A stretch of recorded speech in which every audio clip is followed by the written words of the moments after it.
Hey, what's going on, guys? Long time no see. I apologize for that. I've just been really busy with all the rain and trying to keep my yard mowed and wheeling and dealing. And maybe I'll make a separate video about all the different things I've had going on here around the homestead. But today I want to talk to you about something that's very convoluted. It's very confusing. It's very divisive, I guess. It's a lot of people in the MAGA movement, or ultra MAGA, or super MAGA, or whatever it's called, the Make America Great people that voted for Trump. They're pretty pissed off right now. Trump's losing a lot of support from his core, I guess. I was going to say audience, but it's really not an audience. They're supporters. His core supporters of MAGA are splitting right now. And you've got different factions forming up. You've got the Tucker Carlson side of things, we'll say, where, he wants the truth. He wants it to be exposed. He doesn't understand. And that's kind of where I fall into the category. I want this stuff released, regardless of the consequences, regardless of the fallout.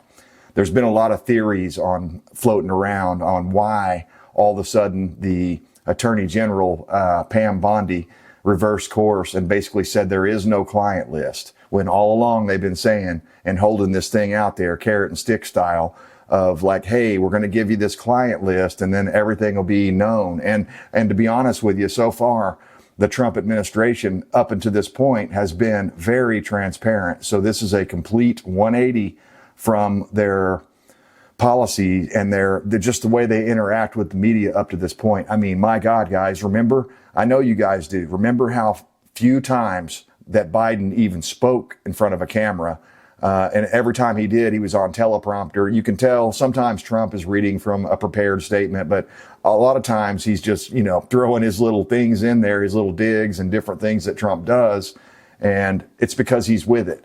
And they're actually trying to get Trump thrown out. I can't remember which Democrat, congressperson was the one, but somebody was saying they wanted to get Trump thrown out because he was unfit for office. Meanwhile, the whole time Biden was in there, we were all saying, hey, this guy's got, some kind of dementia, or he's senile, or something's going on, Alzheimer's, or something like that, that was affecting his ability to lead the free world. And back then, nobody wanted to say anything about it, especially the media and the left. So today, I want to go over a whole bunch of news stories with you guys. This is probably going to be a long video. I'm going to take my time with it. I'm not going to get in a rush. We're just going to kind of go back in time and see what was actually said, what was promised to us, and why so many people that are hardcore Trump supporters are pushing for the truth to come out, regardless of the consequences. So let's get into this. First, I want to go over a couple of these theories that I've scratched down here. But, when I have to read through communist propaganda, I'll be honest, guys, I'm getting older. I can't see as well as I used to. And there's a lot of little fine print in this communist propaganda and other legal matters and legal documents. So I have to have my patented They Live anti-communist glasses to see through it. So excuse the glare. You're going to get off my glasses, but that's just the way it is. So here are some of the conspiracy theories that are floating around right now. And I only picked the ones that I think might have a sliver of truth in them. They might even be true. Okay, so the first theory, and probably the most compelling theory, in my opinion, and probably the one that, this is the one that I lean to the most. Epstein was or is Mossad. Okay, a lot of people say that he actually didn't kill himself and he's still alive out there somewhere. I mean, I wouldn't put it past these people. They have been playing games like this, Mossad and the CIA. Mossad, if you don't know, Mossad is basically Israel's version of the CIA. They're doing all sorts of spying activity. Even here in the United States, Mossad is going after certain things and certain people. The one thing that always comes to my mind that I'll never forget until the day I die are the dancing Israelis on 9/11. Now, I don't want to say much about that because 9/11 is like a forbidden topic, especially if you're talking about anything that goes against the mainstream narrative. But if you don't know what I'm talking about, do yourself a favor. Well, maybe it's not a favor because it'll send you down a rabbit hole of unanswered questions. You cannot possibly answer these questions. And a lot of these things we're going to discuss today they're above my pay grade, guys. I'm just talking about this as a common man, the way I look at this stuff. I usually apply Occam's razor. So the simplest path to the answer is the correct one. So that's the way I'm looking at this. I believe he was connected, if not a full Mossad member. Okay. I think Epstein definitely had Mossad connections, and he was connected to that last guy, the last prime minister, or whatever whatever they call it down there in Israel. The guy's name was Barak. And I always remember that because I never trust a person with the name Barack after what we've seen here in the United States. So was he Mossad? Is he Mossad? It's possible. He might still be out there somewhere hiding. Was he or is he CIA? That's another question we have to ask. And, you know, it's not lost on me that oftentimes CIA and Mossad work hand in hand to achieve their goals. So this could have been one of those things. I mean, it was the perfect honey trap, okay? They get these rich, powerful people from all over the world to come to this island where they had video cameras in every damned room, including the bathrooms, okay? So these people acting like the only thing they have is child P word. I don't want to get in trouble for saying it here on YouTube, but you know, the bad stuff that Pam Bondi is claiming that they can't release the videos because there's too much child P on there, okay?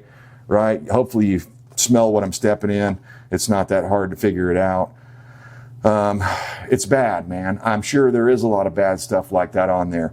But no one in the MAGA side of things is asking for them to release anything that would be inappropriate, you know, with children and stuff like that in there. They're not wanting that. They're wanting the list of the names of the people that were there that attended. They want the names. You know, that's what we have. The FBI, the CIA, and all these other, you know, the Department of Justice, all these alphabet agencies are the ones that need to sort through the tens of thousands of hours of videotape that they say they have. Pam Bondi said they had it, like 11,000 hours of videotape that they're going through right now. It's sitting on her desk. And then all of a sudden, oh, well, there's nothing to see here. There's no list. We're not going to show you the videotapes. Case closed. We've solved it. We've solved the problem. And they didn't solve jack shit, man. All they've done is infuriated people that were their most staunch supporters and want to have transparency, want to have truth, want to have an open administration, which so far, again, up until this point, they've been doing a great job. This makes it really stand out whenever suddenly they're backing, you know, they're going against what they just said a week or two before. This is really hard to swallow. And I haven't said anything about it up until this point because I wanted to collect enough data to be able to formulate some sort of an opinion on this because it's so all over the place, it's hard to figure it out. So here's another theory that's floating around right now, and I think this might actually have some validity to it. It could very well be. You guys remember a few weeks ago, before the 4th of July, Trump was really pushing hard on the Build Back, I'm sorry, I almost called it Biden's thing. It's not Build Back Better. That was the communist attempt to take over the United States. What was it called? Big, beautiful, bold bill with, I was joking with my wife one night that every day he wakes up and he throws another B word in on top of it. You know, it's a little ridiculous. Okay. I'm not gonna deny that, but you know, Trump was trying to get Congress, you know, the Senate and your representatives. He was trying to get them to pass this BBB bill, okay? Because I'm not going to continue to just say it over and over. It's ridiculous. So he was pushing real hard for that, and he wanted to sign it on 4th of July as a symbol of, you know, our renewed patriotism, the American way, blah, blah, blah. Well, just from the little bit that I've read, I believe it's over 5,000 pages. I'm not 100% on that, but it's a giant stack. If what they showed on the news is true, they showed this giant stack that was like, I don't know, taller than the camera screen, that would take a guy like me or you or a lady out there, would take us half of our life to read the crap because it's all written in legalese. So I had a question for my wife. I was like, now wait a second, who wrote this bill? Who wrote it?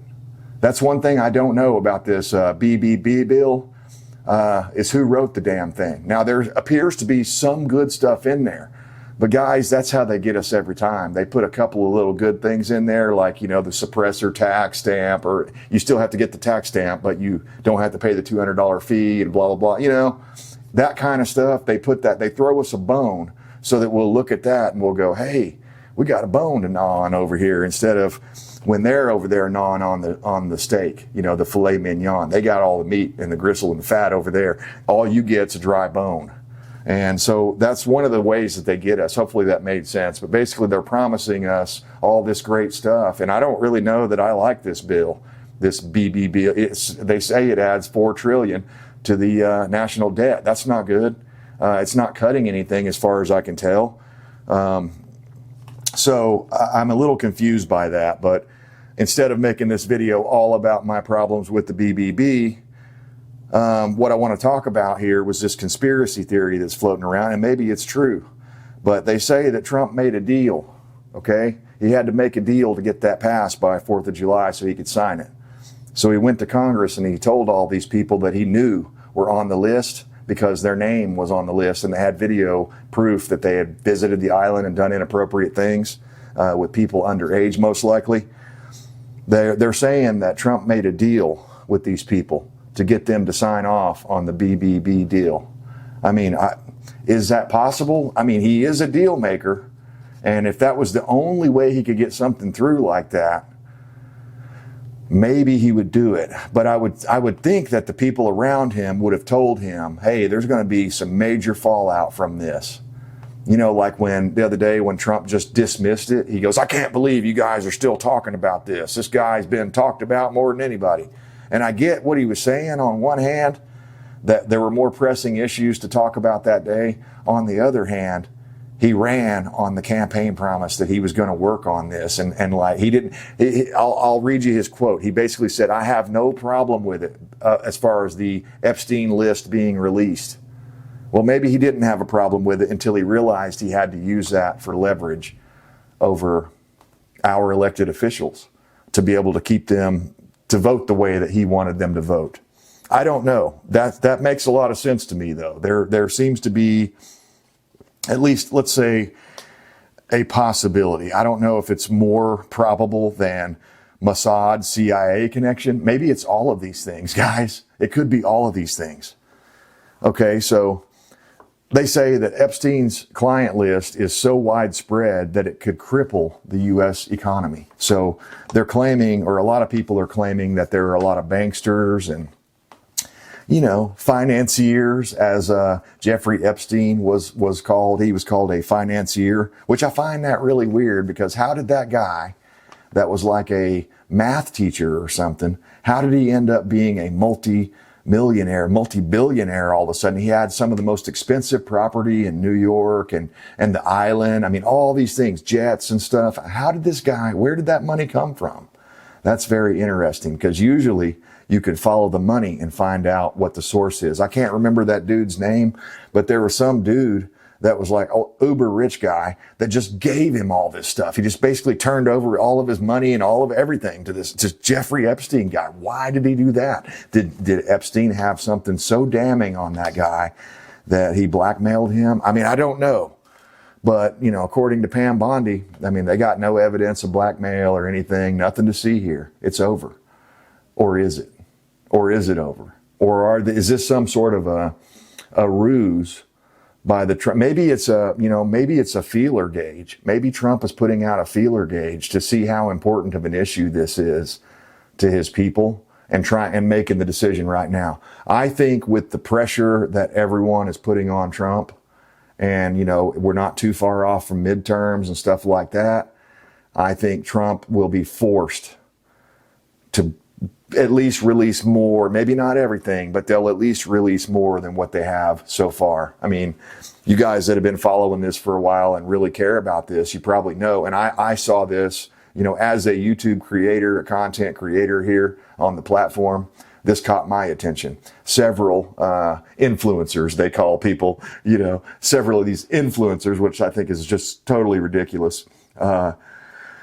They had him at the White House. Remember, and Pam Bondi gave him a special, like, file, classified document, and it was supposed to be all new stuff that no one had ever seen. And meanwhile, they get home and they look at it and they realize it's all old stuff that had already been released before.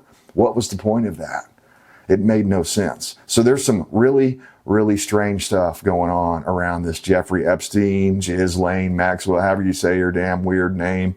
I mean, there's the Mossad connection with her dad directly was affiliated, let's say, but I believe he was a Mossad member, or whatever you call it. He was an employee of Mossad. So let's get into some of these headlines, or this video is going to take 5 hours to make, and we don't have that much battery to spare here. So anyway, first headline, I want to just remind you guys, this came from September 3rd, 2024, when Trump was still running for office, okay? Promising us the moon and the stars and everything's going to be great again.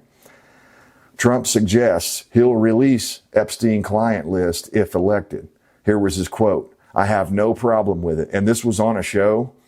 Trump was brilliant. He went to all of these, the more influential, I guess we'll say, the more popular podcasters, like this guy, Lex Friedman, however you say it.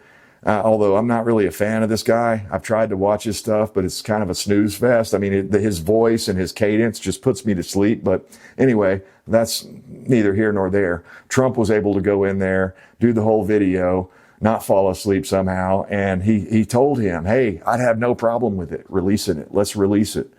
He says, I'm not involved. The Republican nominee for president said when Lex Friedman asked him. So that's a little weird if you think back on it. He kind of stumbled and stuttered there. He goes, I'm not involved. So, there are a couple of pictures of Trump and Epstein together, but, rubbing elbows. But that's not any proof that anything nefarious or weird was going on with Trump. I mean, lots of those rich, uber rich people stick together like that. So that's just a reminder. I just wanted to remind you guys. There were other things I could have pulled up as well. He started talking about it a lot more after this on the campaign trail and bringing it up in his rallies and stuff. Trump was saying that he was going to release the Epstein client list. The one that Pam Bondi just recently said doesn't exist and the FBI said doesn't exist. That list. So when this happened, I didn't say anything about it. This was back in October 9th, 2024. Actually, it's the next story. Let's see when that happened. April 25th, 25. So we've got the story from October 9th, 2024. And it's an Epstein victim, Virginia Giuffre, I think is how you say it. She backs Trump. Hopefully our new president, again, ready to spill secrets to Elon Musk on Epstein client list. He asks, what are your plans to set things right in the billionaires club? Okay. This gal that was a victim, I believe she was living in Australia, if I'm not mistaken, or New Zealand. Virginia Giuffre, she backed Trump. She was a Trump supporter and she was, positive and hoping that he was going to release it. And then she asked him a question, are you going to set this right in the billionaires club? And I don't know, Trump probably never answered that question. He probably never even heard of this lady, hopefully. But this is the woman that is seen pictured with, what's his name? The prince over there. I don't follow the the British royalty, whatever you'd say. I don't care about that crap. Anytime that crap comes on, I turn the channel. I don't care what any of those people are doing. I mean, it's just this weird obsession that Americans have with British royalty. I've never understood it. But whoever this prince is, I'm wanting to say Prince Philip or Prince Andrew or something like that, but I don't know. I don't know the guy's name. But there's a picture of him here with this gal and Ghislaine Maxwell standing there grinning like the Cheshire Cat. And both of them are, the victim and the prince there. They're both grinning big time too. He's got his arm around her. At the time, she was like 17 years old. So,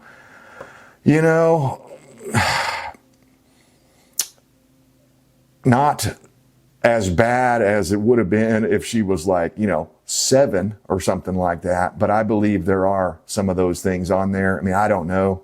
and hopefully I never find out. But my God, some of the stuff, that they were doing. I mean, you can just look, when I see the images of that, I don't know, what would you call that Egyptian kind of symbolic painted building that he had out there on the island. I immediately think of like Eyes Wide Shut parties and stuff like that. I believe now, looking back on it, Eyes Wide Shut was kind of a sneak peek into this billionaires S Club, because I don't want to say, I don't want to get banned or whatever, but it's the billionaires S Club. These people that had, more money than God, could do whatever they wanted. And they thought they were gods. They thought they could get away with everything. And so far, actually, they are getting away with it. But yeah, I thought that was really interesting. She came out in support of Trump. And then in April 25th, 2025, Jeffrey Epstein sex trafficking, Jeffrey Epstein S trafficking victim, Virginia Giuffre, reportedly dead by suicide, okay? She was one of the people that were going to be able to spill the beans on what happened and what went on. And they called it a suicide. Well, when you see the pictures of this gal, I'm not going to be able to show you because most likely the video will get banned or something. But when you see these pictures of this gal, after they found her, it doesn't look like any suicide I've ever seen. She's got bruises and shit all over her eyes, like she'd been punched in the eye and on the side of the face. I mean, it is possible that she fell or something, but it seems a little too convenient. Her father came out. I watched that video. Her father was saying, no, she had lots of plans. She was like building this place and making a homestead and just trying to, rebuild her life and stuff. She had everything going for her, and she was going to testify against this thing. And then she just ends up dead. Isn't that interesting? So this next one here, actually, this just came out today, but I thought they asked some pretty interesting questions. Not about the entire Epstein list or anything like that, but this is more about inside the Jeffrey Epstein death report. And there are 10 troubling questions that the DOJ refuses to explain. So I'm just going to go through these quickly because I'm not going to break each one of these down. This is from the Daily Mail. If you want to go check it out, I suggest you do. Had some interesting theories and different, just questions that are unanswered that automatically would make a thinking person get suspicious. So here's one. Number one, why was Epstein allowed to have 2 blankets and 2 extra mattresses the day before he was found dead? So it was one of the most damning reports or details in the OIG report that Epstein was given 2 additional blankets and 2 more mattresses just the day before his death. And there was something else, a little weird orange cloth that was like a ripped bed sheet or something. And there was some talk about, I don't know if he had at one point, if someone was across the hall from him and they could see in or what, but someone was like, hey, why do you have that thing? And, that basically they were saying it was a clothesline, a prison-made clothesline so they could dry their clothes. And supposedly he got up and was messing with it. And also when I saw the images after they cleaned up the crime scene, that orange thing was hanging there off the bed. Now, this guy was like 6'4" or 6'5" or something like that. He's a pretty tall dude, and those bunk beds aren't very tall.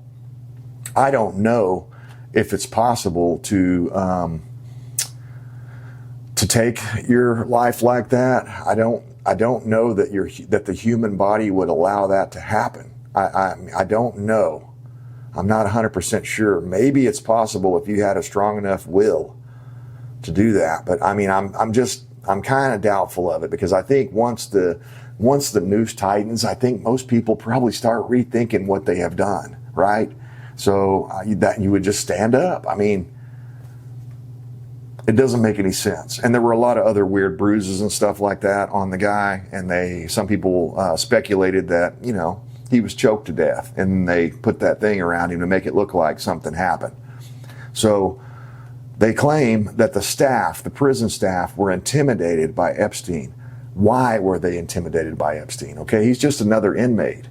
But inmate 3 told the OIG that correctional officers were walking on eggshells around Epstein, who had told them if they refused his requests, he would write down their names and give them to his lawyer. Do you think that every jackass, low-level criminal doesn't say that sort of stuff? They do. You can watch these like, police arrest videos and stuff, and they're saying it before they're even in jail or prison. They're I want your badge number. Are you recording this? Blah, blah, blah. This, I have rights, blah. And most of the time, these people have no idea what they're talking about.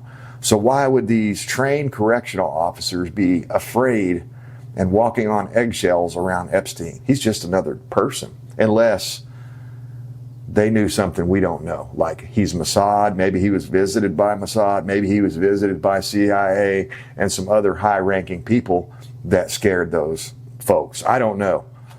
Number 3, what happened to the missing minute of surveillance footage? And isn't that interesting? I mean, how long would it take somebody, a team of a couple of guys, a couple of Mossad or CIA guys, how long would it take them to go in there and take care of a guy like that? I bet they could do it in a minute. I bet they could. Yeah. Just my gut feeling. It just seems pretty weird that all of a sudden that minute is missing. And I heard Pam Bondi right from her own mouth say, oh, well, that's the way it goes there. This security system, it's really old and antiquated. And basically, every night at midnight or just before, it switches over to a different tape. So we lose some of the footage there. And it's just, there's nothing we can do about it. That just sounds like a crock of shit. You telling me they can't figure out how to make it overlap? Even if it is older equipment, they should be able to make that overlap, okay? Unless someone is physically changing out a videotape, and even then, it wouldn't always be a minute. It would be a different number every time, right? It just seems really bizarre. Number 4, why were the cameras covering the door to Epstein's cell streaming but not recording? It seems very convenient. And you guys remember when this whole thing went down, if you followed this from the beginning, they were like, well, we don't know. The cameras were off or something. We don't know. We don't have any footage of it. I'm sorry, we don't know. It seems awfully convenient that these cameras were set up, to run, but they were streaming directly to the guards, guard shack or whatever, and they were supposedly watching this, but not recording it. Again, when I start seeing this many oddities that seem like, well, maybe it was just a weird coincidence. I don't believe in coincidences, especially when you're dealing with CIA and Mossad, okay? Number 5, was the footage of Epstein's death doctored? So there was a report from Wired last week that claimed the 11 hours of footage was modified, likely using editing software Adobe Premiere Pro.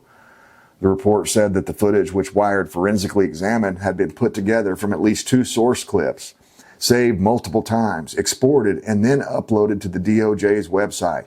There, it was presented as raw footage, but that was not the case. The metadata of the video shows.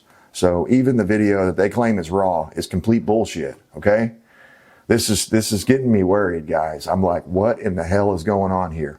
Again, I go back to these theories, was he Mossad? Was he CIA? Because that's the only time they cover up for people like this. And honestly, even at this level, usually when something like this happens, like let's just use Tim McVeigh for an example. If he was somehow a, what do they say, sheep dipped or something like that, maybe he wasn't actually a CIA employee, but he was being used and manipulated by them. Or something like that.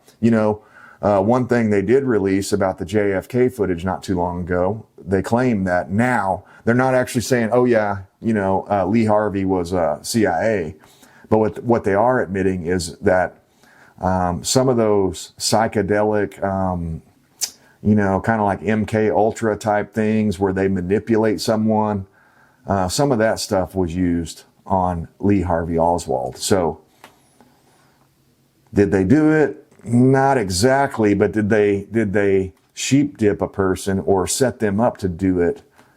Probably. That's about as close of an admission of guilt from our own CIA as you're going to get. And it didn't come from the CIA, it came from the DOJ. But anyway, the point is they finally released that after all these years. It may take that long before they release this sort of stuff. I don't know why they do it. But the United States likes having these dirty little secrets just kind of floating around. You know, maybe what it is they realize that even if you didn't even know Epstein, and they can put a link, they can create and fabricate a link and say, oh yeah, you know, you went to the island. Yeah, we got video footage of you. You know, maybe they can use it as a leverage to get their way indefinitely. Maybe that's the plan. I don't know why they do this, but our government has proven in the past that they love secrets, like the JFK, Lee Harvey Oswald thing, like the Gulf of Tonkin, like, you know, Operation Northwoods, all of these different things that just make you go, wait a minute, I thought we were the good guys here, but it doesn't look like we are. So, number 6, why was Epstein not properly monitored despite trying to kill himself 2 weeks before his death? I mean, that's a great freaking question, right? Usually they put people on suicide watch, and they actually showed an image of this very hard to read writing where these guards were like writing down every hour when they went and checked on this guy. Yeah, but a prison psychologist who examined Epstein determined he needed to be housed with another inmate and emailed more than 70 MCC employees telling them about this requirement. So they were trying to get him put in with another person because they were worried he was going to, you know, do himself like that, okay? You know, and I kind of wonder with all this stuff we're seeing, and I still believe Epstein didn't kill himself, okay? I'll just say it right now. He didn't kill himself. Something happened.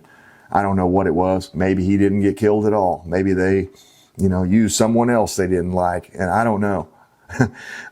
Suddenly I saw there's a meme floating around where someone has used AI to basically insert Hillary Clinton into the video footage that they have. And all of a sudden you see Hillary in her blue suit going in there. And, you know, a few minutes later, Epstein's dead.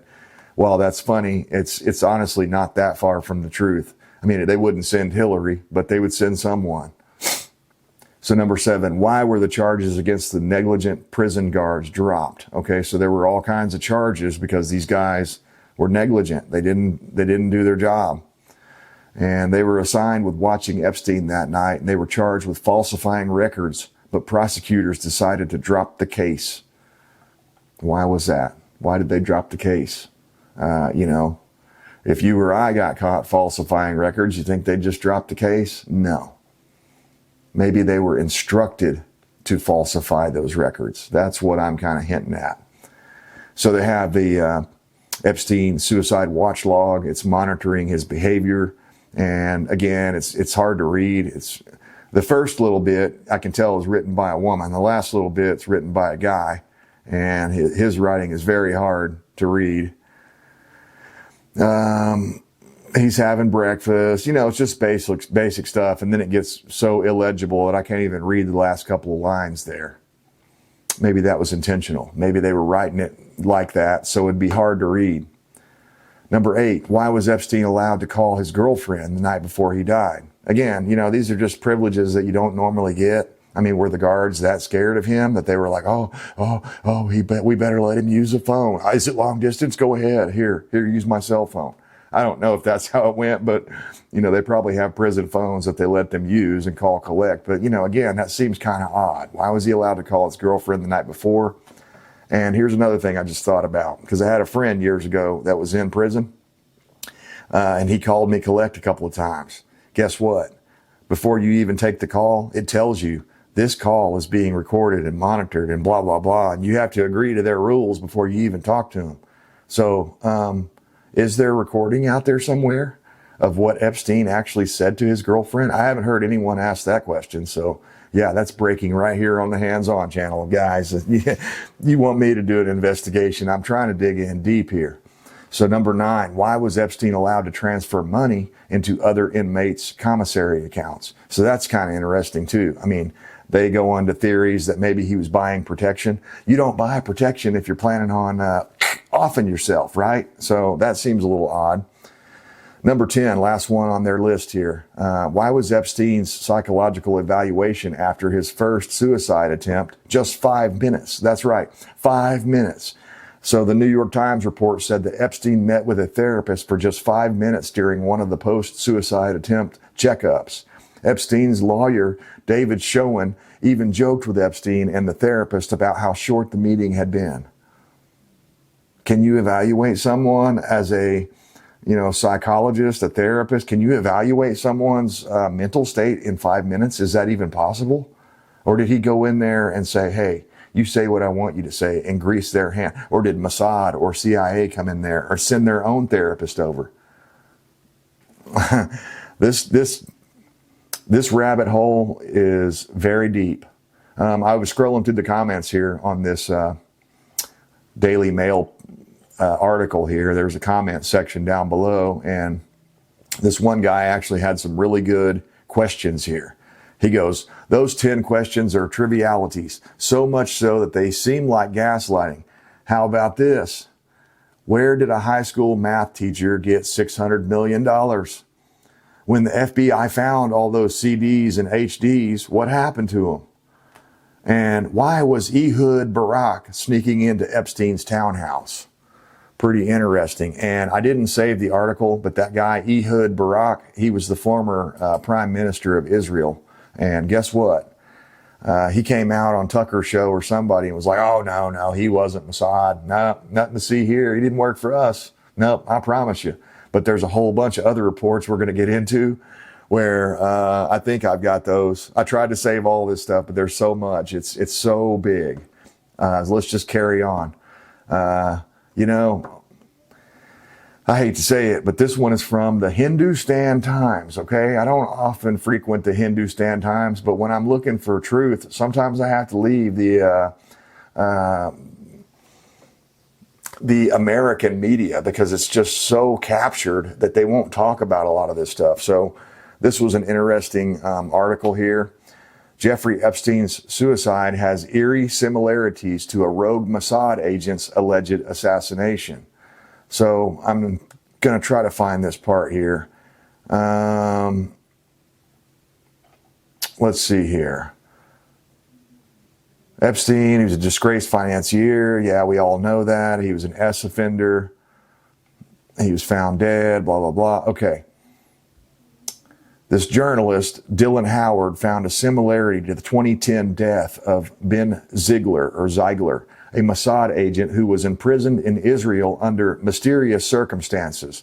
Ziegler was allegedly threatening to blow the whistle on classified information about some Mossad operations. Before long, he was killed. Like Epstein, Ziegler had met with his lawyer shortly before his death and was said to be in good spirits. Okay, they did say all that stuff about Epstein. Howard describes how despite a history of suicide attempts, he had been placed in a cell that was not suicide proof and had no cellmate. Same circumstances. Supposedly, he used his bedsheet to tie a noose to the bars of his window, and he killed himself by leaning forward. Members of the rescue crew claimed he had been able to do it out of view of the security cameras as it swept the cell. So this guy was so clever, he was able to do it where the cameras couldn't even see him, right? Or just like Epstein, orders had been given to prevent suicide. Howard notes, and these were not upheld. A judge examined the case and found strange bruises on Ziegler's body and traces of tranquilizer drugs in his system. The judge ultimately concluded that she could not rule out the intervention of another person who intentionally caused his death. Okay? It sounds eerily similar to what happened. And this was perpetrated by Mossad. At least that's what these people are alleging. And it sounds logical and possible. So explosive allegations link Epstein to Mossad operations. Another one here. According to a former Mossad agent, Ari Ben Minshash, Epstein was allegedly working in collaboration with the Israeli intelligence agency Mossad. The claims extend to the involvement of former Israel Prime Minister Ehud Barak, who is alleged to have worked closely with Epstein during his tenure as the head of Israeli intelligence. Let's see here. He suggested there was a close friendship between Barak and Epstein, raising suspicion about Barak's awareness of the Epstein illicit activities. So it just gets deeper and deeper. These people know each other. They're buddies, okay? They're friends. And then all of a sudden when the bad stuff, the allegations start getting thrown at them, oh, I didn't know that person. No, I don't know nothing about it. He's not Mossad. Surely not. We don't do that sort of stuff. Wink, wink, nod, nod. Yeah, they do. Back here in the United States, this is from the Gateway Pundit. Senator Mike Lee suggests Epstein may have been a government asset. We're not going to elaborate on that, but this is a senator, a sitting U.S. Senator Mike Lee. He's saying, hey, man, this dude may have been a government asset. I think that has some weight to it. Now, I don't know who this guy is, Mike Benz, but he said Jeffrey Epstein was working with the CIA since 1981.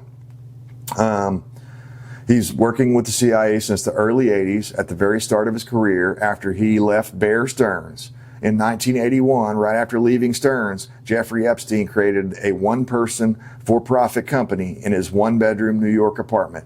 It was called the Intercontinental Assets Group, and it held itself out as an international bounty hunter for high net worth individuals, both recover money and shield money internationally. Right away, he starts a company that basically helped royalty and high net worth individuals recover loan debts or assets owed to them that were held in cryptic offshore bank accounts, as well as helping them structure their own assets in a way that would make it difficult or impossible for others to collect those assets. So he was somehow shielding these people. And a year into that, he got a fake passport to an fake Austrian passport listing his residence as Saudi Arabia. FBI recovered it in 2019. Anyway, it just goes on and on and on. But the point is everywhere you look, every stone you turn over is some sort of a weird connection with Jeffrey Epstein.